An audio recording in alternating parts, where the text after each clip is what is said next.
Hare Krishna, everyone. We'll start with chapter 8 today.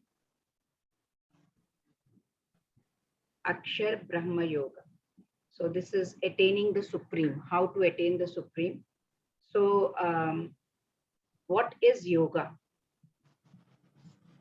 Yoga is union with the Supreme, connecting to God. So what all kinds of yoga are there? Can anyone tell me now? What all types of yogas are there? What are kinds of yoga? Any yoga you know? Bhakti Yoga, Yes. Ashtanga Yoga, Yes. Karma Yoga, Yes. Jnana Yoga. Very Main nice. branch Very three. nice. What is the topmost yoga? Bhakti Yoga, Very good. Very nice. So here Akshara. Akshara means indestructible or imperishable, which will never be lost. Imperishable. So as this chapter deals with imperishable, which is not going to be lost, and absolute nature of God, the Pranava mantra, Om. So which symbolizes. So it is entitled as Akshara Brahma Yoga. That is the meaning, because it is with Pranava mantra is there. So that is why. In this chapter, Arjun is asking questions to Krishna. And Krishna says that if we remember God at the time of death, we can definitely attain him. So therefore, along with our daily job, work, whatever we are doing every day, we must always practice thinking about God. And how can we do this? By thinking about him, by thinking about his qualities, his attributes, his virtues, Krishna's virtues, etc. Right? So we also will see about the material world versus spiritual world. That also will understand a little bit more about it. And also that through exclusive devotion, bhakti, when we completely surrender to Krishna, how we can elevate ourselves and reach Vaikuntha, this Golok Dhama, Krishna's abode. That is Golok Vrindavan, right? So at the end of 7th chapter yesterday, Lord Krishna had mentioned few words, like, he said Brahman, he said Adhibhuta, he said Adhyatma, he said Adideva, he said Adi Yajna, right? He was talking about all this. So we are going to cover Arjun's questions, about death, attaining the Supreme, and pure devotion is best. So yesterday's revision one more time. Yesterday, through hearing knowledge, ascending process not possible, 4 limitations of man, descending process, bona fide parampara we should go through. That's what we learned. And then Krishna's energy, Krishna is essence of everything. He is all powerful. That we learned. Accept or reject Krishna. Who rejects Krishna? Who is grossly foolish, mudha, naradhama, lowest of mankind, deluded speculators, maya pahrita jnana, and professed atheists, right? Asurim, masurim. So who accepts Krishna? The distressed earth, desirer of wealth, right? And the inquisitive, and one who is searching, jnani, one who is searching for absolute truth. This yesterday we learned about it. And then demigod worship.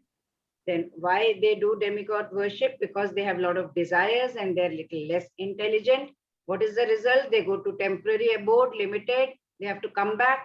They go to the planet of demigod. When their merits get over, they depleted, they just come back. That we learned about that yesterday. And who can be a devotee? Who has pious credits from previous births, previous karmas, and no sin, who has not done any sin, and who does devotional service with determination. So this was chapter 7. And last chapter 7, we learned 2 shlokas, right?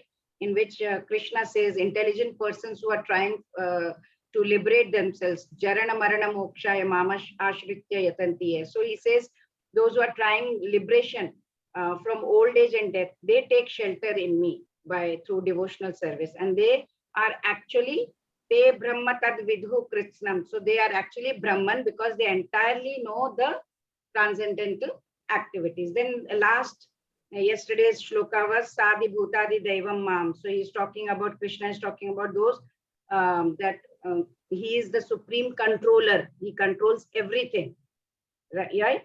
He is Sadi Yagyam Chaye Vidhu. So he is controller of everything. He can understand, he can know me even at the time of Prayana Kale Pichamam. Yesterday we did this. whoever understand this, know and knows me even at the time of death, they will come. So he will explain the words Adi Bhuta, Adi Daiva, Adi Yajna in today's chapter. Arjuna Uvacha Kim Tat Brahma Kidam Kimadhyatma Kim Karma Purushottama Adi Bhutam Cha Kim Proktam Adi Daivam Kim Uchyate. Arjuna inquired, O my Lord, O Supreme Person, what is Brahman? What is the self? What are fruitive activities? What is this material manifestation? And what are the demigods? Please explain this to me. So now chapter 8 opens with so many, Arjuna is flooding with so many questions, right? And he is addressing Krishna as Purushottama. Purushottama means Purush Uttam, means supreme person, which means he was putting question not simply to his friend, but to supreme person. That is why I said Purushottama. So we have to understand that. That's a very important word here. So he considers him to be a supreme authority who will give definite answers to him, right? So he is asking so many questions. What did he ask? He's asking about Brahman, Kim Adhyatma. Then he's asking about fruitive karma, fruitive activities. Then Adibhuta, material manifestation. Adi Daiva, demigods. He's asking about all these questions.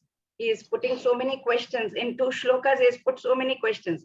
Adi yajnah katham kotra dehesmin madhusudana prayana kale cha katham jneyo siniyatatmabhihi. So he is asking who is the Adi Yajna. So he has also asked so many questions in 2 shlokas, right? And total 7 questions he has asked. So how does this Lord of Sacrifice live in the body, and in which part does he live, O Madhusudana? And how can those engaged in devotional service know you at the time of death? So many questions. So out of these 7 questions, Krishna is going to answer all the 7 questions, but in 26 shlokas thereafter. Now they are total 28, right? 2 questions here. In 2 shlokas, he has asked so many questions. So Krishna will take his own sweet time and he is going to answer. So he has put 7 questions, out of which 6 is like, Brahman, then Adhyatma. Just now I've repeated what is karma, Adi Bhuta, Adi Deva, Adi Yajna in the body, right? And 7th question is like remembering God at the time of death. Now, since Lord Krishna had himself introduced these subjects at the end of 7th chapter that we just read, Arjuna is a little bit perplexed. He said, can you please elaborate upon them? What is this Lord of Sacrifice you're talking about? Does it refer to like Indradev or Vishnu Dev? We worship, right? Both of them. So are you, by telling that Adi Yajna, by Yajna performances, are you telling that? Arjuna actually asks, who is actually the Lord of Yajna? And how the Lord is residing within the body of living entity? He's having those questions. And he also addressed him. Adi Yajna katham kotra dehesmin Madhusudana. He's addressing him as Madhusudana because Krishna once killed a demon called Madhu. Right? Next he says Prayana kale cha katham. Prayana kale. Prayana kale is very significant in this verse because whatever we do in life will be tested at the time of death. So Arjuna is very anxious to know about it.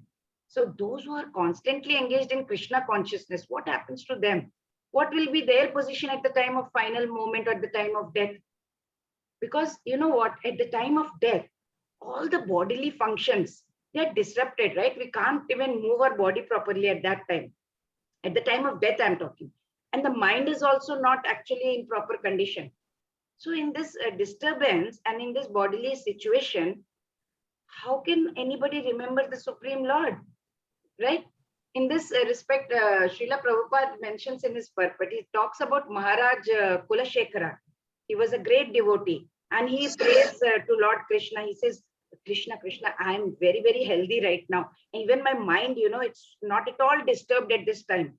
Please, if I die now, thinking about you at your lotus feet, then I'm sure, that my performance of my devotional service will be perfect. But if I have to wait for my natural death, then I don't know what will happen.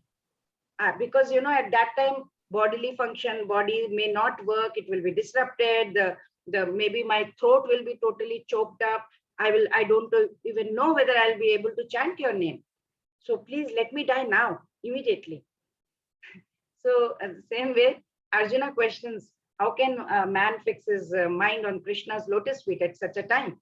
So Lord Krishna will talk about in next 26 shlokas, right?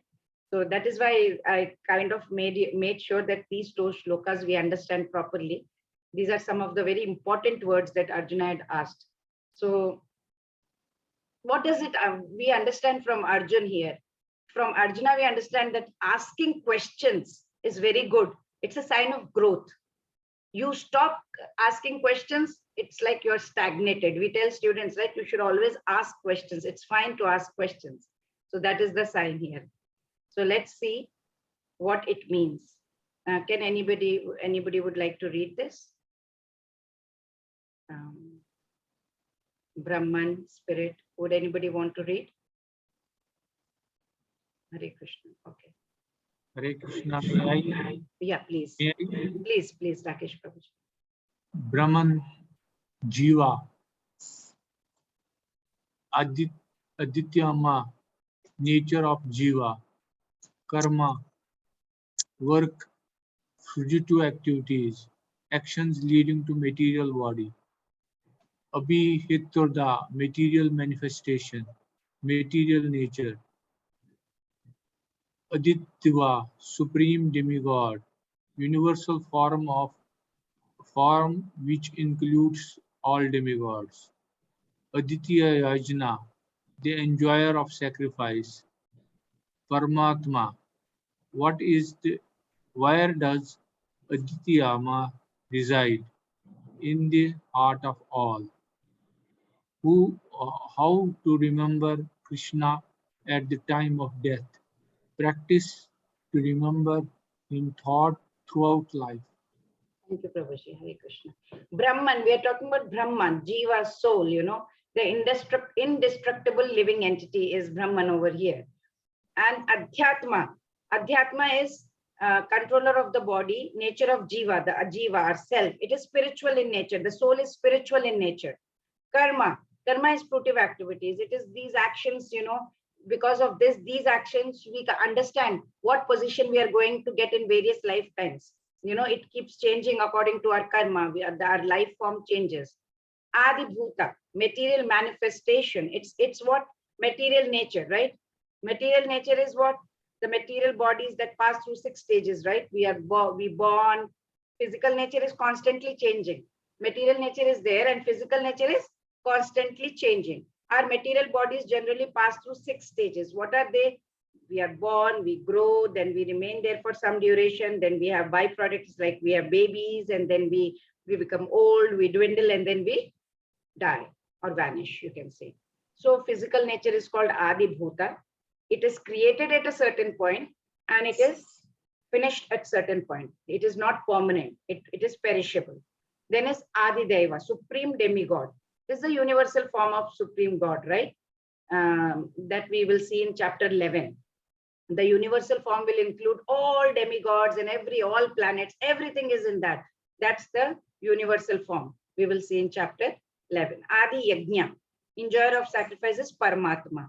Paramatma is present in the body along with the individual soul, and it is called super soul. It is the localized representation of Lord Krishna. Lord Krishna can't be everywhere, so he is in localized representation in our heart, in everyone's heart. Where does Adi Yajna reside? We know it resides in everyone's heart. How to remember Krishna at the time of death? No other shortcut. You have to practice, and we have to remember him throughout life, right? Shri Bhagavanu Vacha Aksharam Brahma Paramam Swabhavodhyatma Muchyate Bhuta Bhavodbhavakaraha Visarga Karma Sangitaha. The Supreme Lord said, the indestructible, transcendental living entity is called Brahman, and his eternal nature is called the self. Action pertaining to the development of these material bodies is called karma or fruitive act.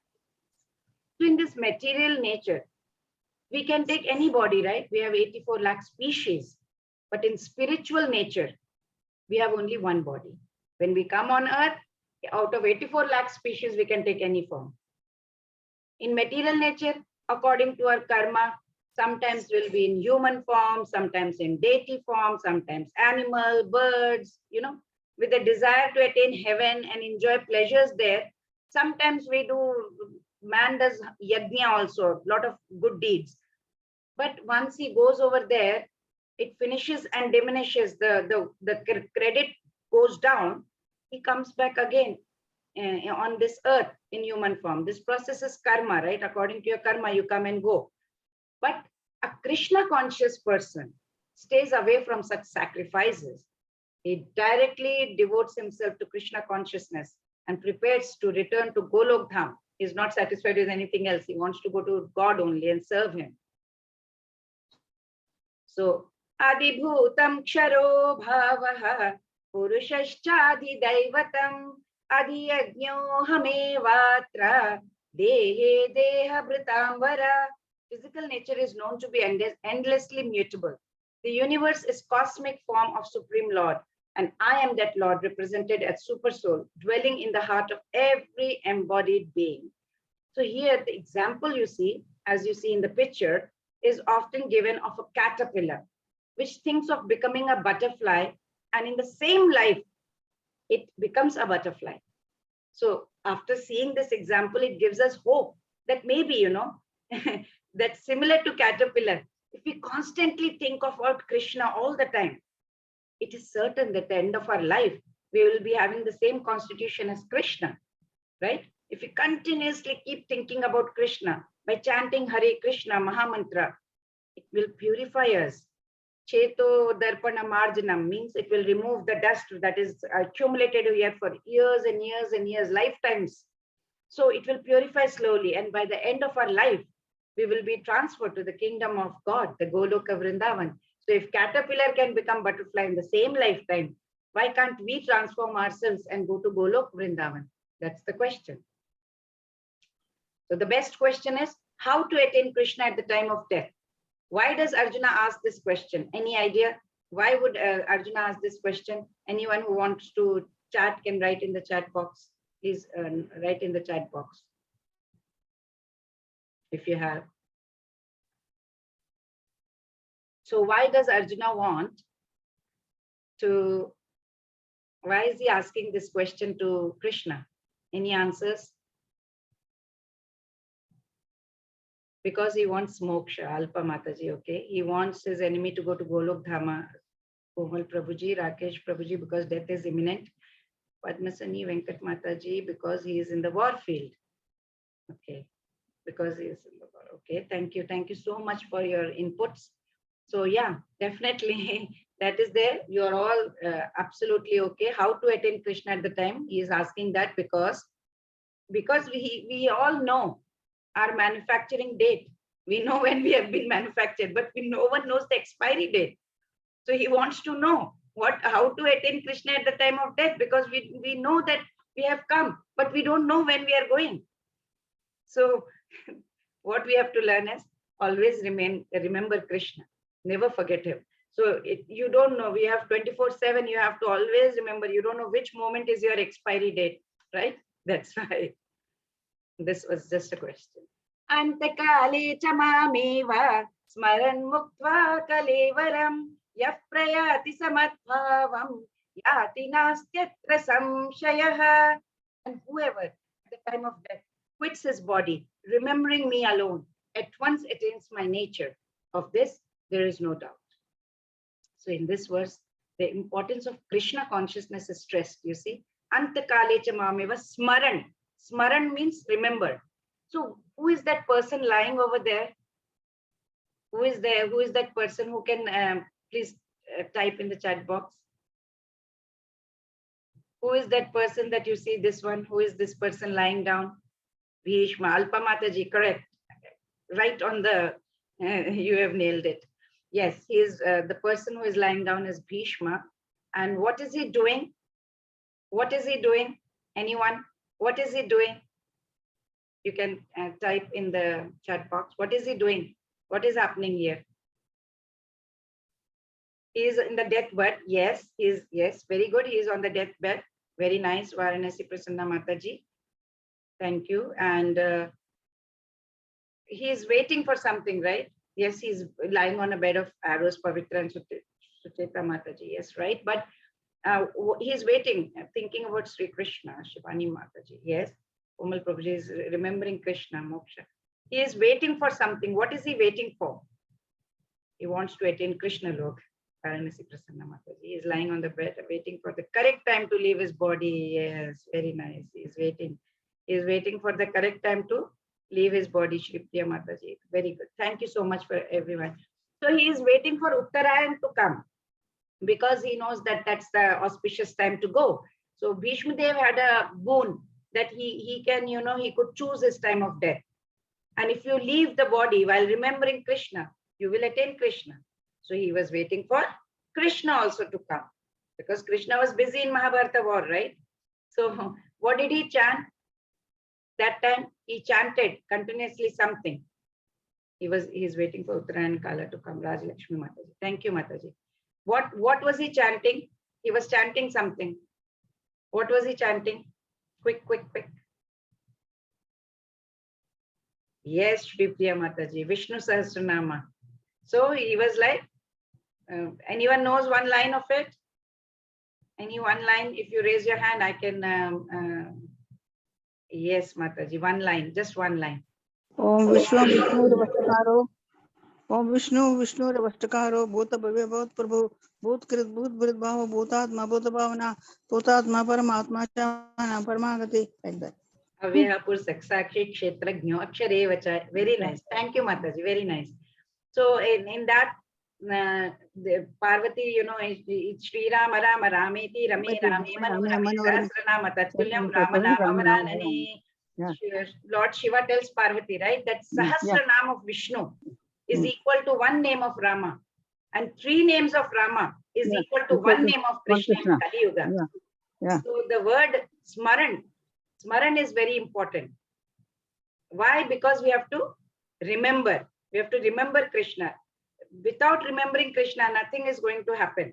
So remembrance of Krishna is not possible for impure soul who has not practiced Krishna consciousness in devotional service. You can't expect him to remember Krishna at the time of death. Therefore, we have to start practicing now. One should practice Krishna consciousness from the very beginning of life. How? By chanting Mahamantra. It's very simple. Hare Krishna, Krishna Krishna, Hare Hare, Hare Rama, Rama Rama, Hare Hare. So it's very, very easy, right? For example, if you have a project to finish, you have to prepare for your project beforehand, right? And not last minute. Similarly, we must chant from now and not wait till the last minute. Oh, I have time, I will retire and then start. Don't wait for the last minute, because we don't know. Antakale cha mameva smaran mukta kalevan. That smaran, antakale, you have to smaran. How? End time, if you want to smaran without practice, it won't come to your mind. So whoever at the time of death quits his body remembering me alone, at once attains my nature. Of this, there is no doubt. But if you are not practicing, it will be a problem. So once Yamraj also asked King Yudhishthira, Ahani bhutani gachantiha yamalayam shesha sthavaram ichanti kim ashcharyam atah param. So King Yudhishthira replied, hundreds and thousands of living entities meet death every moment, but a foolish living being nonetheless thinks himself deathless and does not prepare for death. This is the most wonderful thing in this world. So in Srimad Bhagavatam, 7th canto, chapter 2, verse number 57, Yamaraj asked Maharaj Yudhishthira once, what is the most wonderful within this world? So that's when King Yudhishthira replied like this, that everyone has to die, right? Because everyone is fully under the control of material nature.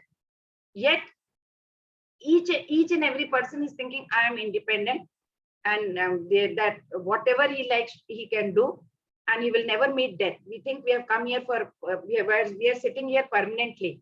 We are living here forever. So-called scientists also, they are making various plans about which living entities in future can live forever. But while they are doing this scientific knowledge, they are trying to pursue all this, Yamraja will come and he will take them away from their business of so-called research also, right? So there's no point. We have to understand that anytime call can come. So let's be prepared from now. So how to think of Krishna at the time of death? Can anyone give me one idea? How to think of Krishna at the time of death? What we need to do?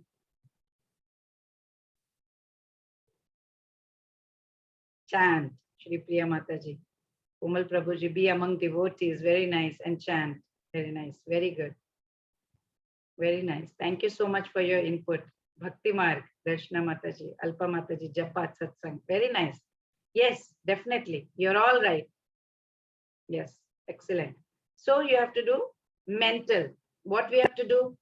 Krishna says, think of me in form of Krishna, right? And chant Hare Krishna. So you're right.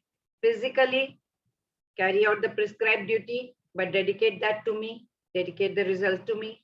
Intellectually, what you can do? You can put your mind and intelligence fixed on Krishna. Completely fixed on Krishna. By reading Bhagavad Gita, you can definitely understand more and go deeper. Yam yam vapi smaran bhavam tyajatyante kalevaram tam tamai veti kaunteya sada tad bhava bhavitaha. Whatever state of being one remembers when he quits his body, that state he will attain without fail. I had already told you about King Bharata's story. So Lord Krishna is saying whatever thoughts prominently dominate a person's mind at the time of death, that will determine his next birth. But it is very difficult to attain God realization by just meditating upon God at the time of death, right? Very difficult. We don't remember that time. So when we plan our travel to some country, right? I have to travel. I keep traveling. So if I have to travel somewhere to any other country, what do? We plan it very carefully before we execute, right? We have to buy tickets. We have to find out. We compare. We do so many things, right? We cannot just make our plan after we pack our baggage. So first we plan everything, then we start packing, and then that's how it goes. Similarly, we have to plan our journey of life also from now onwards. Not wait for till the flight takes off. If the flight takes off, then gone, right? So you understand, right? What flight takes off means? It means we die. So even King Bharata was there. He was a great personality. He thought of the deer at the end of his life. So his next life, he was transformed into a body of, he got transferred into the life, into the body of a deer. So although he, as a deer, he remembered his past activities. Why? Because he was totally in transcendental position that time. He accepted that that animal's body, right?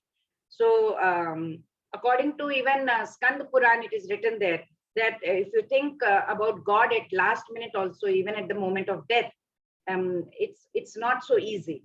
It is very, very difficult to remember the name of God at the time of death.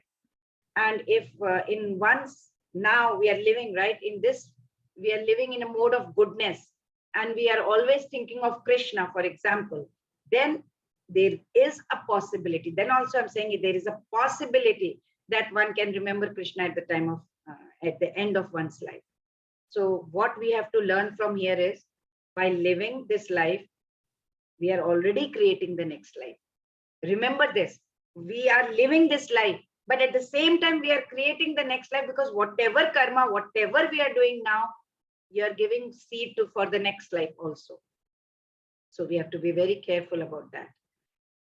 So when to prepare? When should we prepare? Can anyone tell me when to prepare for death? When should we prepare? Yes, Komal Prabhuji, yes, you're absolutely right. It's now. You have to prepare right now. Then what is the syllabus that has been given to us? What is the syllabus? Yes, Vani Mataji, from now, Gauri Mataji, now, daily, yes. When you are young and aware, yes, Prabhuji. What is the syllabus here? What do we have to look into? Devotional service is the syllabus. From now, chanting Hare Krishna mantra, okay. The syllabus is that we have to remember God, and we have to understand that there is death coming up, right? That's the surprise test, and is in just one more minute. There is no way you will be pulled. So that's the syllabus we have. How to prepare for this syllabus? What to do? Do good deeds in the name of God. Rajalakshmi Mataji, thank you. How to prepare for this syllabus? Anyone else? Chant Mahamantra, Rakesh Prabhuji. Very nice. Yes, we can prepare like that. We can chant. We can read Bhagavad Gita. We can be in association of devotees like you're all now, and we must do devotional service. When to do that? When should we do all this? When should we do all this? Live a conscious life, Darshana Mataji. Yes. Now, all the time, Alpa Mataji. Yes, you are absolutely right. All the time, 24/7, 365 days. There is no moment you should forget him, because you never know when you will be pulled like that from the door. What will be the result if you do all this? What will be the result? Every second, Kirti Mataji, yes, right. What will be the result of it if you do it? If you do all this, you prepare, and then what will be the result that you will get? Purification of soul, Rakesh Prabhu, Rishi Prabhuji. Golok Dham, Alpa Mataji, Hari Bol. So the result will be, we will be there, and we will also be, we'll be going to Golok Dham also, and we'll be free from the shackles of birth, death, old age, and disease. We'll be free from that. So the lesson that we learn from all this is that life is preparation. Okay. We got the life because it has been given to us so that we prepare for what? Death. Because death is the examination. We prepare whole life for the examination, because examination is Antakale Chamameva. So Antakal, for that we are preparing whole life, so that Antakale Chamameva Smaran Mukta Kaleram, we can remember him. For that we have to prepare for the whole life. So life is preparation and death is examination. Tasmat sarveshu kaleshu ma manusmara yudhya Mayyar pitamano buddhi mame vaishyasya samshayaha. Therefore, Arjuna, you should always think of me in form of Krishna, and at the same time carry out your prescribed duty of fighting with your activities dedicated to me, and your mind and intelligence fixed on me will attain me without doubt. So Lord Krishna is telling Arjuna, do your duty with your body and keep your mind attached to me. Body, do your work, fight. As a warrior, you must fight. It is your duty. But Lord Krishna also says that, even in the middle of the battle, one should remember God. Whatever you are doing, just dedicate that to God. Hare Krishna, and start whatever you are doing. Same message is for everyone. You may be a student, you may be a farmer, you may be a housewife, you may be an engineer, doctor, or any other professional, whatever you may be. So what happens? People usually disregard their worldly duties and responsibilities, saying, I cannot take up family responsibilities. I have to lead a spiritual life. On the other hand, some people will have an excuse that they're so busy in daily activities and working in the kitchen or working in the office, worldly engagement, we have no time to practice spirituality. These are the excuses, right? So in Mahabharata war, Arjuna, he fulfilled his duty as a warrior. He fought valiantly without any attachment to worldly gain, right? He followed Krishna's instructions, and he kept his mind constantly attached to God. Therefore, at the end of war, Lord Krishna declared that Arjuna has not accrued any bad karma. Some people, claim to be karma yogis because they practice both karma and yoga. Every day they will do their worldly duties, which they will call karma, and then they will do a few minutes of yoga by meditating on God. But this is not the definition, right, given by Lord Krishna in Bhagavad Gita. He says that in karma yoga, there are only two conditions. While doing any work, the mind should always be thinking of God. The remembrance of God should be constant throughout the day and not in between. Like young Prahlad, you can see in the picture here. Young Prahlad, he is small Prahlad. He was always thinking about God. So don't think I'll start when I get old. Sometimes, older people or friends, they say, it's okay, let's party or whatever. Let's go to some kitty party, right? But anyway, yeah, we have to remember him constantly. Lord Krishna is stressing upon the importance of how to remember him. Abhyasa yoga yuktena chetasa nanya gamina paramam purusham divyam yati parthanu chintayan. He who meditates on Supreme Personality of Godhead, his mind constantly engaged in remembering me, undeviated from the path, he, O Partha, Arjuna, is sure to reach me. How? Abhyasa. Abhyasa yoga yuktena. You have to practice. Now, how can one achieve this? To this, Lord Krishna says, you must do abhyasa, regular practice, not sometimes. So what is the nature of the mind? Chanchalam himanah Krishna pramati balavathridam. So the nature of the mind is it's very chanchal. It will run off in different directions, right? So steady and regular abhyasa or practice, that will prevent the mind from running into different wild directions everywhere. So Lord Krishna says that we have to train our mind. Abhyasa yoga yuktena chetasa nanyagamina. You have to train your mind and then form that habit. It comes with discipline, or a habit of always meditating upon God. You have to form that habit. So it has to be done continuously, as it should become part and parcel of your daily life throughout the day, right? So Lord Krishna has repeated this instruction over and over and again, saying that you have to engage your mind in meditating upon God.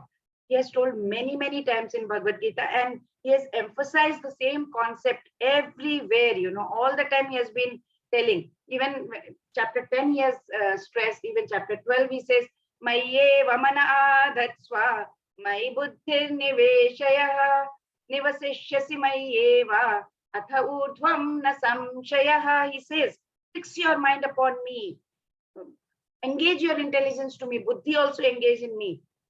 Then you will live always in me. There is no doubt, no samshaya, no doubt. So one is always engaged in devotion.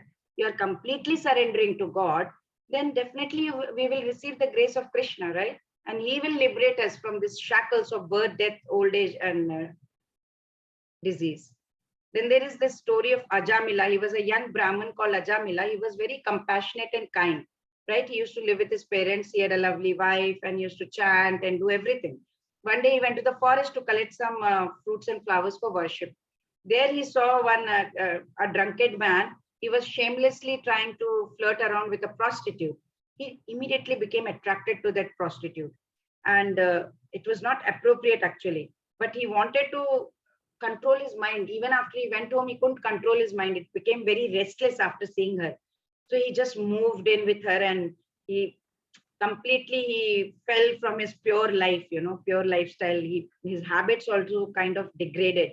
He became a cheat, he became a thief, he became a gambler, completely bad, In short, I can say he was not doing anything that a purified soul should be doing. So many sons were born with this, along with this prostitute, with Ajamila. So the youngest one he named Narayana. So he was so attached to his youngest son Narayana that he never thought of anybody else. He used to all the time call him. He would not drink, eat if he had not fed Narayana. He was so loving and caring towards Narayana. And time rolled on and he became old, and at the when he turned around somewhere in his late 80s, he didn't know that death is coming up, right? It was nearing. One night, he was just about to sleep. He saw 3 dreadful looking, ferocious creatures approaching him, holding ropes in their hand. Ajamila looked and said, oh, they seem to be Yamadutas.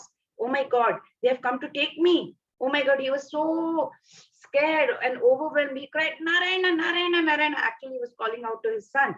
But because he chanted the holy name of Narayana so many times, immediately Vishnu Dutas came. Vishnu Dutas immediately, because he chanted so sincerely that time, that they immediately came and they said to Yamdutas, what are you all doing over here? You cannot take him.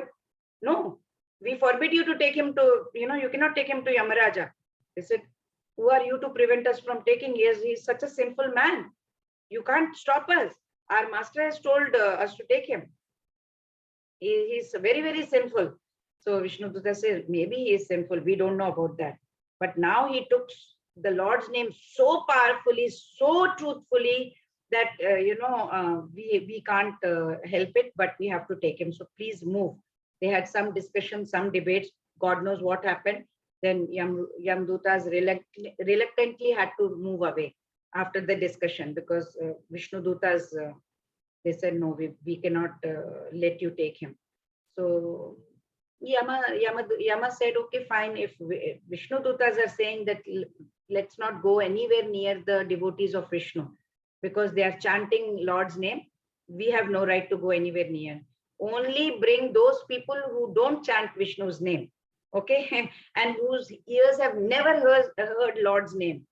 So then anyway, Ajamila was actually being able to see all this. And he realized, oh my God, what have I done my whole life? Then again he turned, he became a great devotee of Narayana and performed all the spiritual duties.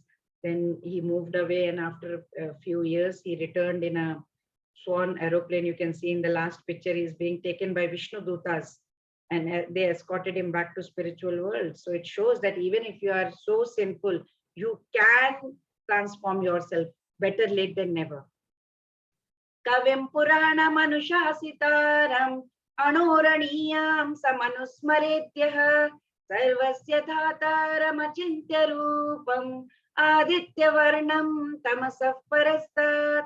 One should meditate upon Supreme Person as one who knows everything, as he who is the oldest, who is the controller, who is smaller than the smallest, who is maintainer of everything, who is beyond material conception, who is inconceivable, who is always a person, is luminous like sun, and being transcendental, he is beyond this material nature. This is all about God. We can meditate upon God in several ways, right? We can take the name, form, his attributes, we can talk about his attributes, his pastimes, we can, everything we can talk about him.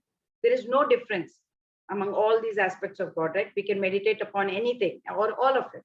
In this verse, Lord Krishna is telling, he's mentioned 8 such divine aspects. What are they? He says, he's Kavi. Kavim means he's very, he knows about past, he knows about present, he knows about future.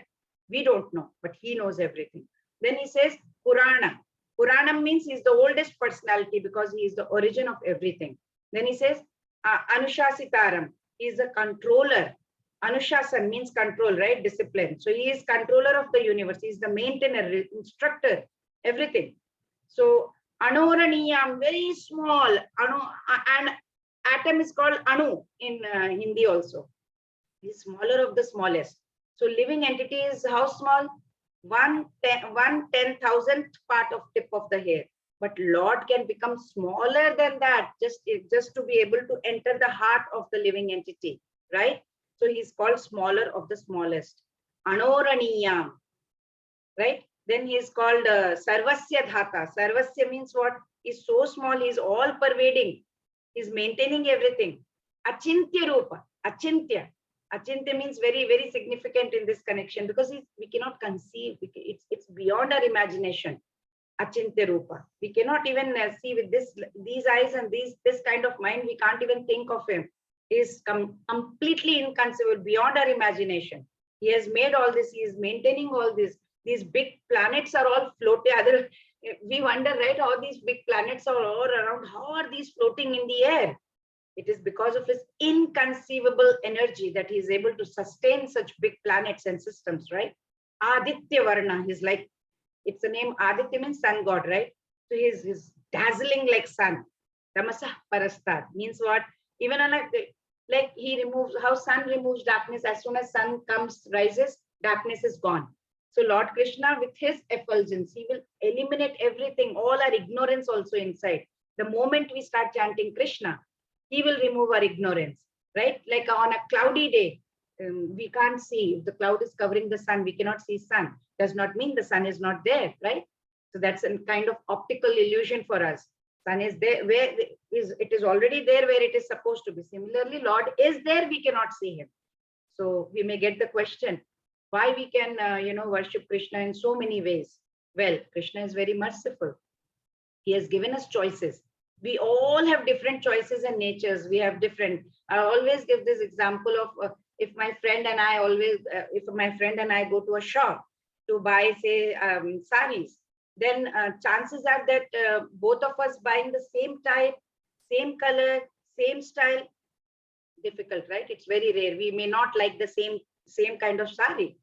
We have our individual choices, right? When it comes to color preference, fabric type, or maybe budget. I may have a budget of 2,000. My friend may have 15,000. I may like red color. She may like yellow color. So similarly, different preferences are there.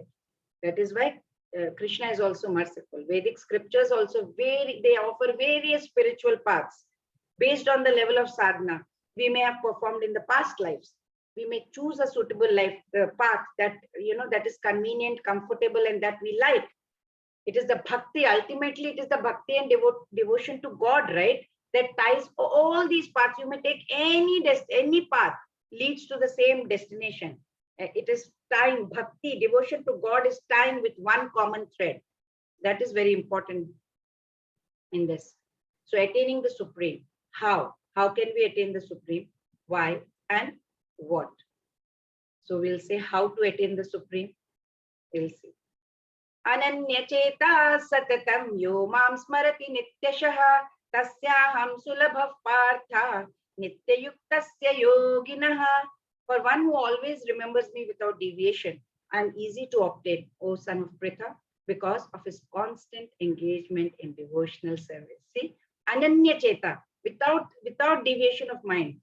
Always, Satatam means always. Sulabha means easy. Nitya means always, regularly, right? So whoever is remembering me, and if we have noticed or not, first time in Bhagavad Gita, Lord Krishna is saying that he is easy to attain. Every time he's saying, this time he's saying it is easy. I am easy to obtain, he said, O son of Pritha. But only to whom? Only to those yogis who are Ananya Cheta. Ananya Cheta means what? Without deviation of the mind. You cannot, the mind should not get deviated.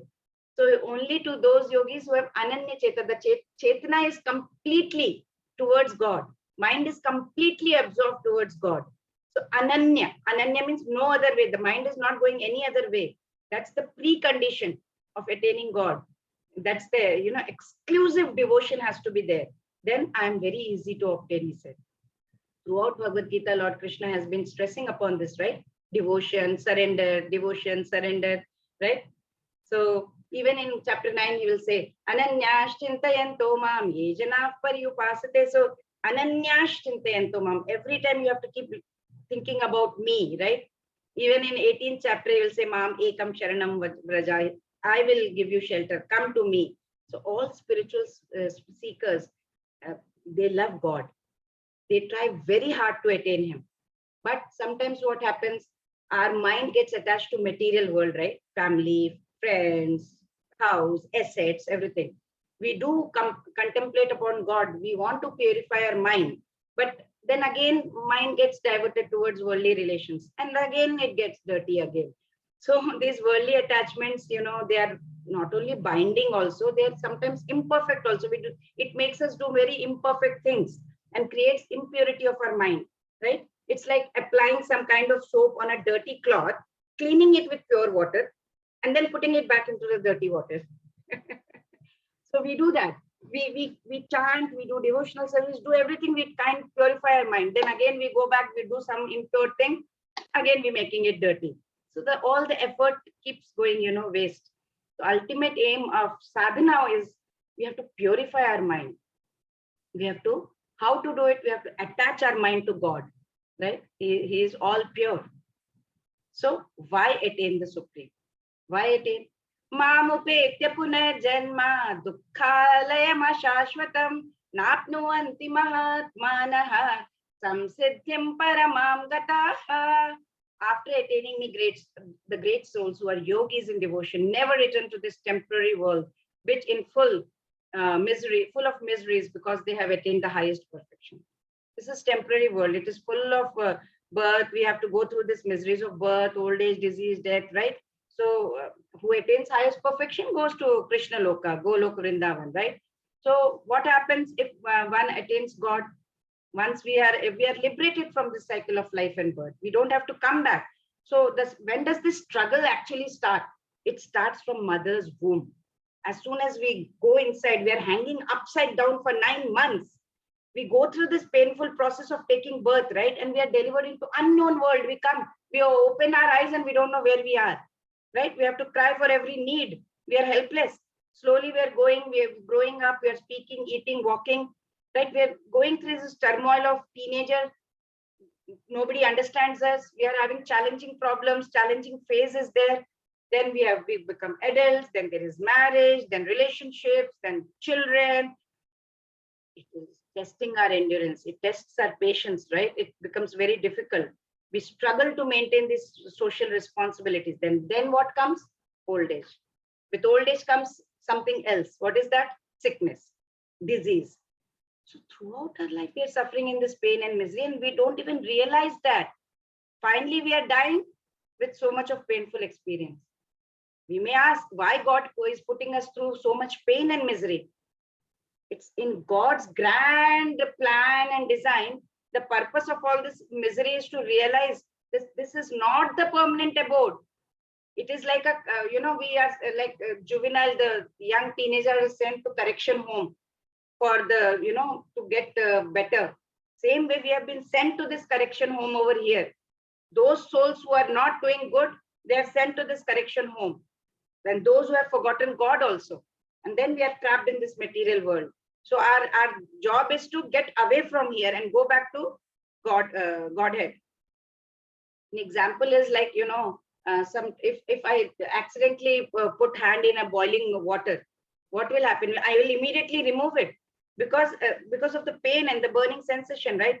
So what is the lesson I learned there? Oh, I should not do the same thing again and again, right? It will be very painful. So now we have gone through this material world. We know the pain and miseries. We are experiencing this. So what does it tell us? We must leave this. We leave this dukkhalayam. This is full dukkhalayam. And it is ashashvatam, temporary. And we must go to Krishna's abode.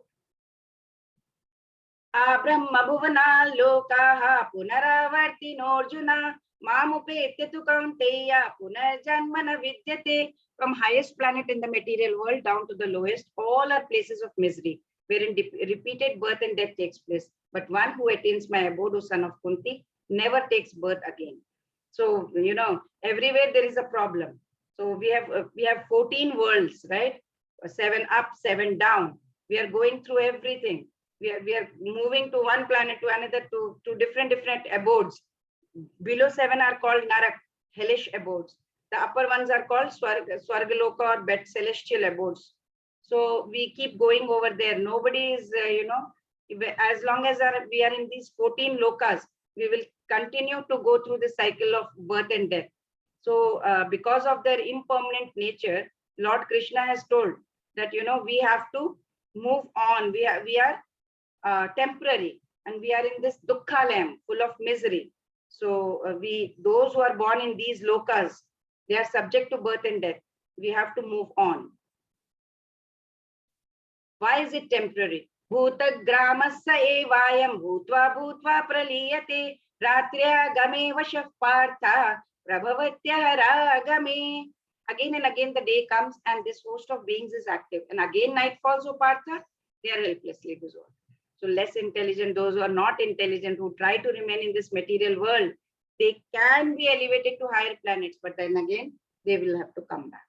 So we have to understand that during the daytime of Brahma, then nighttime, everything is, we come during the daytime, night falls of Brahma, we are gone. We are annihilated.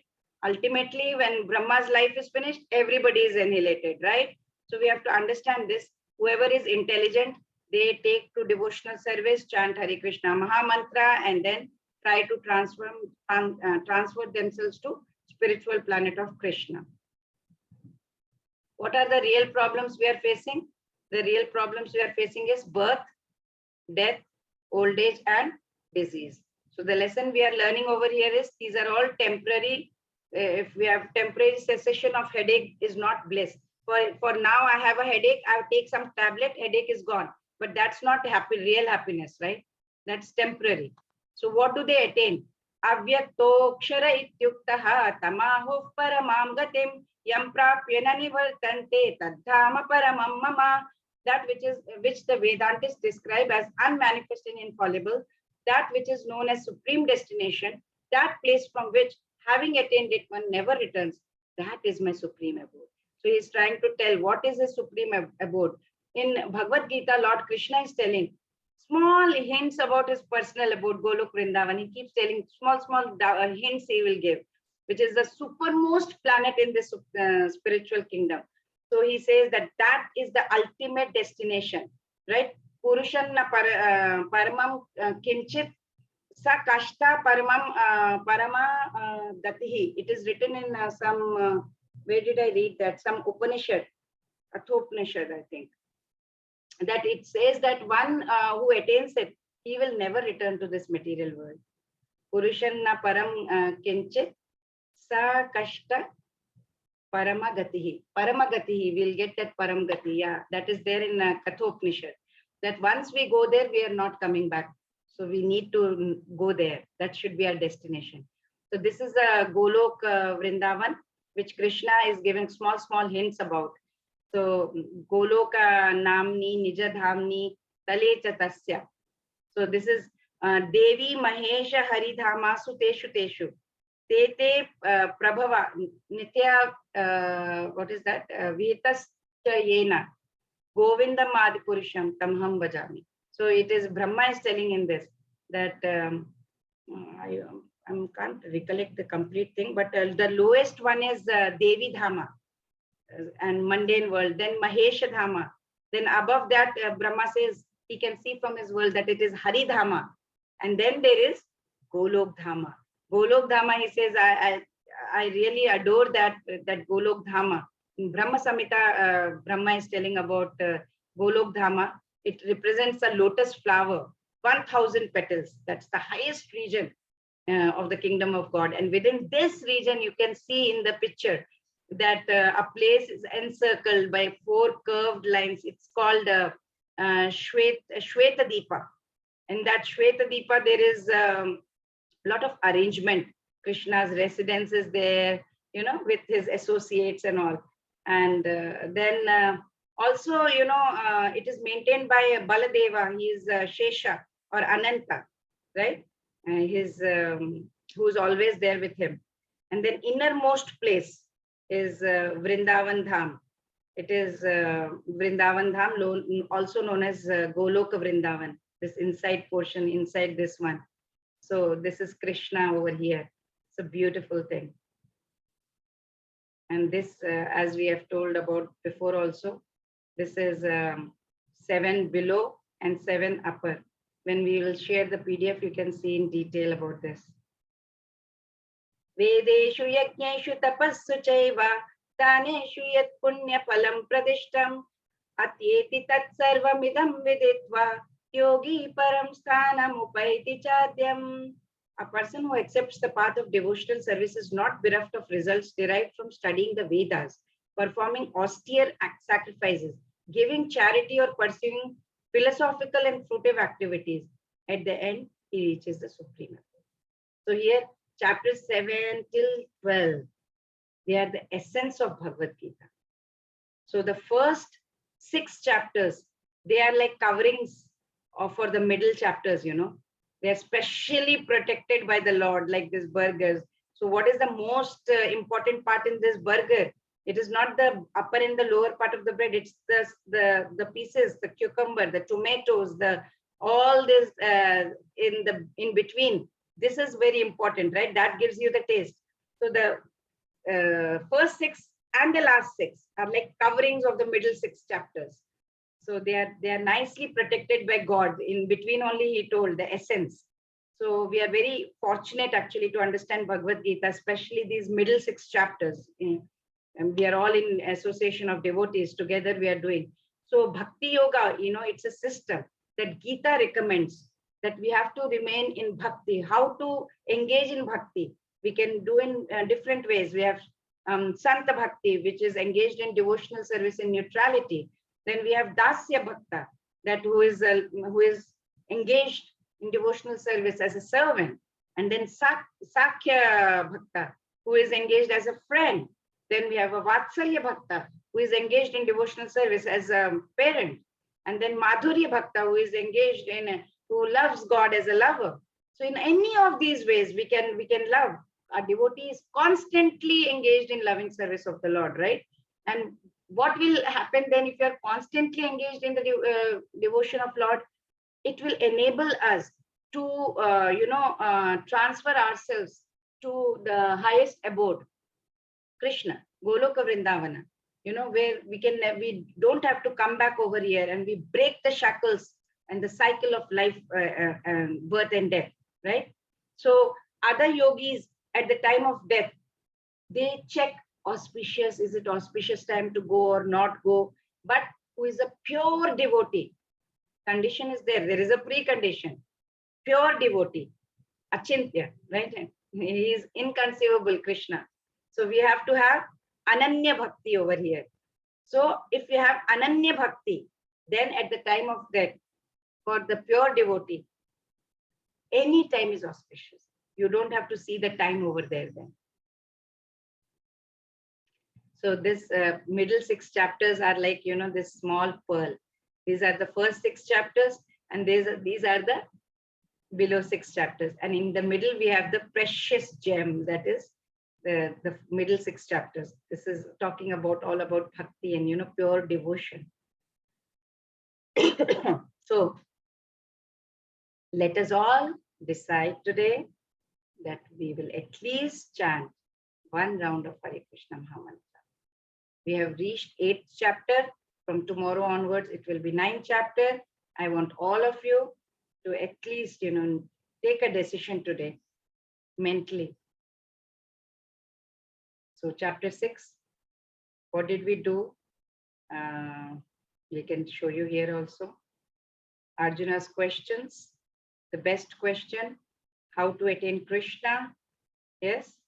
Then we went death, the final exam, 8.5 to 8.8. When to prepare, what is the syllabus, how to prepare, and what will be the result. So when to prepare, now, what is the syllabus? We have to learn about Krishna, his devotional service, and be prepared for death. How to prepare? By chanting, reading Bhagavad Gita, and in association of devotees, and right. And what is the result? We'll reach Krishna Loka, and we will get away from the cycle of birth and death. Attaining the Supreme from 8.9 to 8.22. How to attain the Supreme? So we know why to attain the Supreme and what do we attain. So how? By Ananya Bhakti we have to attain him, right?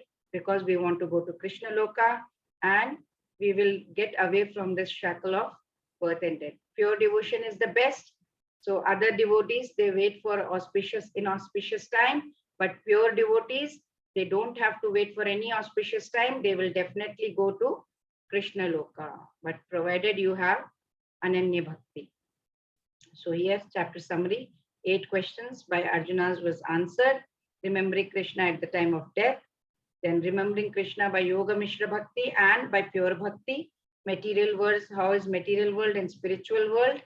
Then supremacy of pure Bhakti in attaining Krishna. So tomorrow we'll be doing 9th chapter, and he is going to further reveal his supreme glories.